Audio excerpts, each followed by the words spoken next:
Welcome back from the break, Rams. It's been a while since I've been able to argue with Rachel on air, so without further ado, I'm excited. Let's get into our picks. The Titans and Colts will be going head-to-head on Thursday in a battle for the NFC South. Who comes out on top? Rachel. Well, I am going to have to go with the Titans and their powerhouse offense right now that they have going on. And I'm going to start with talking about Derrick Henry because he is a big monster of a running back for the Titans. He is a huge asset for their offense. And last week, I will say, he had kind of a weak showing in their win against Chicago. He only had 68 yards, 0 touchdowns. And since week 3 until this past week, he has had at least 1 touchdown every single game. So for the Bears to contain Derrick Henry, that was a big difference for Tennessee's offense, but we're looking at Indianapolis's defense now. And last week against the Ravens, they didn't have any interceptions. They only had 2 sacks all game.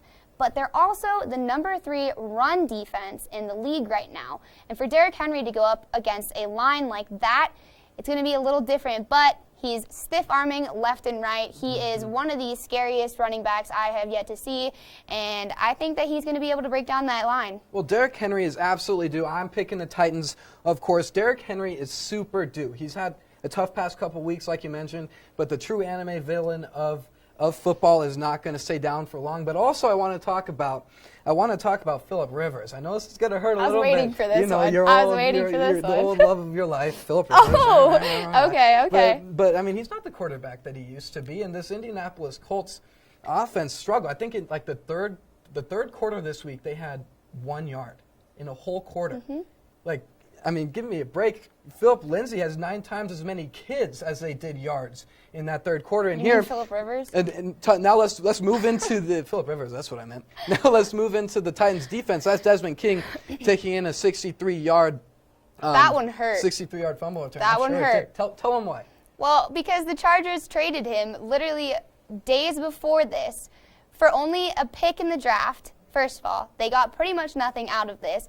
And then Desmond King turns around and makes a huge play for his new team, which he doesn't do on the Chargers. But, you know. Is it the difference of being on a better team? Is it some of that? You know, I was waiting for the Philip Rivers part of this. I was not ready for you to just trash the Chargers, considering we are talking about 2 separate teams and nothing to do with the Chargers. But as you said, Philip Rivers is not the same quarterback as before.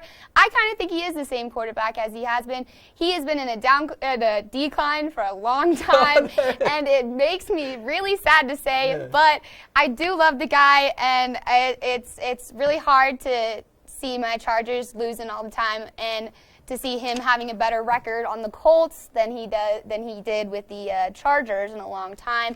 But he is the same quarterback. He throws interceptions when it is the worst time to throw an interception, and he can't tackle. I mean, in that last game on the freaking run back from the defense, he trips over his own feet. If you have a quarterback that can't even run or scramble, which he cannot scramble, he's not going to be able to make much of a difference for this offense. He got them stiff old man legs is what he's got.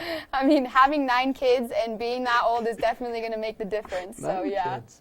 All right, well, now one of the biggest rivalry games in Colorado sports, the Broncos will be visiting the Las Vegas Raiders in their first visit to Allegiant Stadium. Can the Broncos pull off this upset, Ethan?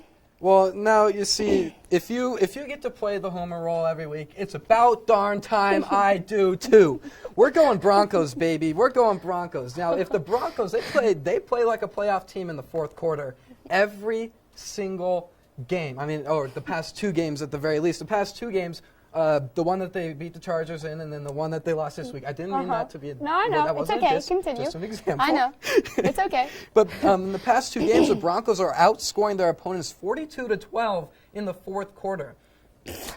They've scored 21 points in their last 2 fourth quarters. That's 3 touchdowns that's just so in the last 2 fourth quarters. And if you could play 4 straight games like that, I mean, 300. It's just ridiculous. 300, and they're averaging 350 yards a game. But the turnover margin is what needs to be fixed. In the Atlanta game, Drew Lock had a very pivotal interception there at the end of the game that led to the touchdown that led to the 7 points the Broncos lost by. Turnover margin, play like you're in the fourth quarter of the whole game, it could be a lock. All right, well, I did not like picking this game whatsoever in the first place. AFC West has a lot of rivalries already, I will say that, but being a Chargers fan after losing to both of these teams the past 2 weeks, it is not a good sign for me, and it is not fun to be picking this game. But in the past 2 weeks, I have picked the Chargers, and it has been the downfall of my spread against Erica these past couple of weeks. So I guess I just have to pick this game, but I'm going to pick the Raiders in this one. I cannot pick the Broncos, and I know you have to pick them for your homer nonsense, whatever. But I have to pick it because I knew that I was going to be arguing against whichever person was here, whoever it was going to pick the Broncos no matter what. But I want to look at the Raiders' offense for this game because they're the ones that definitely made a difference in this Chargers game, the last game, although they did have a very clutch play with the last 2 seconds of the game, Chargers trying to get that win over the Raiders, but of course it was a heartbreaking loss because that is what the Chargers do all the time. But anyway, looking at the Raiders offense, like I said, Carr, he was 13 for 23 in the last game and with 65 yards and 2 touchdowns. You talk about the turnover margin. He had 0 interceptions, and that is big for the Raiders because if he is not giving away key plays and his defense is not coming back on the field, that can be really key for their game and that could help them out a lot. And he has 2 very clutch running backs in his back line with him. He has Devontae Booker, who got 68 yards for 8 carries last game, and Josh Jacobs, who had 65 yards for 8 carries as well. They're both getting enough touches on the ball. They're splitting it pretty evenly, that they're getting a lot of reps, and I think that's what's working for the Raiders offense. Okay. Well, I mean, it remains to be seen. We'll see on Sunday. I might be a sad Broncos fan or a happy Broncos fan.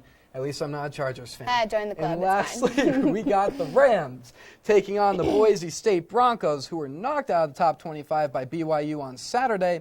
Will they right the ship at home against CSU on Thursday? All right, I'm going with your homer mentality. I'm going to go with CSU as well in this one. Because they came off that Border War win, they have some momentum. I think that's what's going to carry them through this game. Okay, well, I couldn't go this homer at all this time. Boise all the way. I can't remember the last time the Rams beat Boise. I mean, they're averaging 344 total yards on offense. Last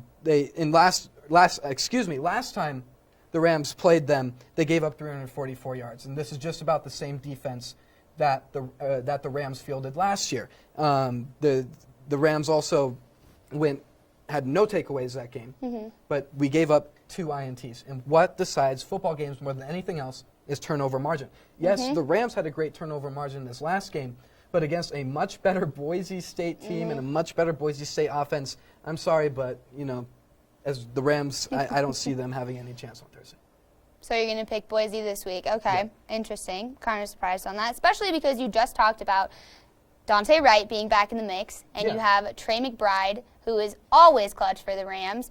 I mean, with Patrick O'Brien back in the lineup over Todd Centeio after their first loss, I think it's going to make a difference. And while Patrick O'Brien is less of a threat when scrambling and on the run at any point than Centeio is, he does have a very underrated arm in my eyes. He can get the pass to his wide receiver if he really needs to. Plus, if we're looking at this screen right now, if they're playing on this field, I don't know how anyone's going to be doing this because I cannot watch a game on this field whatsoever.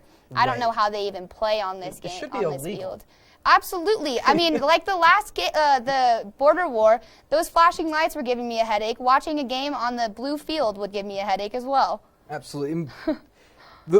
In order for the Rams to win this game, everything has to go right. Dante Wright has to be clicking with Patty.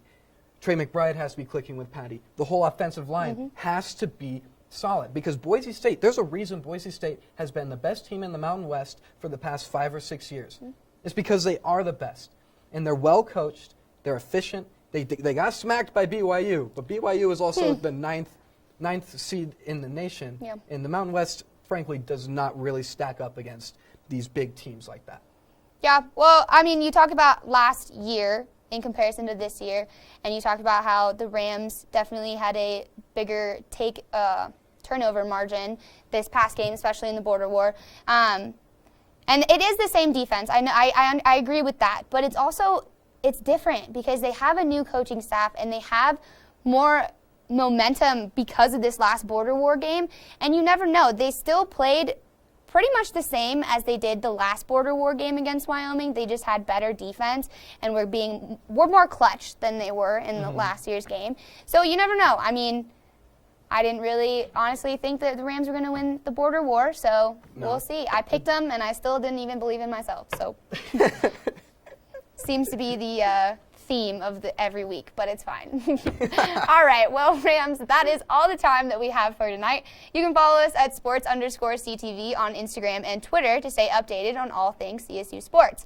I'm Rachel Hallam. And I'm Ethan Bird. Tune in at the same time tomorrow night to get your weekly fantasy advice from Hunter Fillmore. Good night, Rams.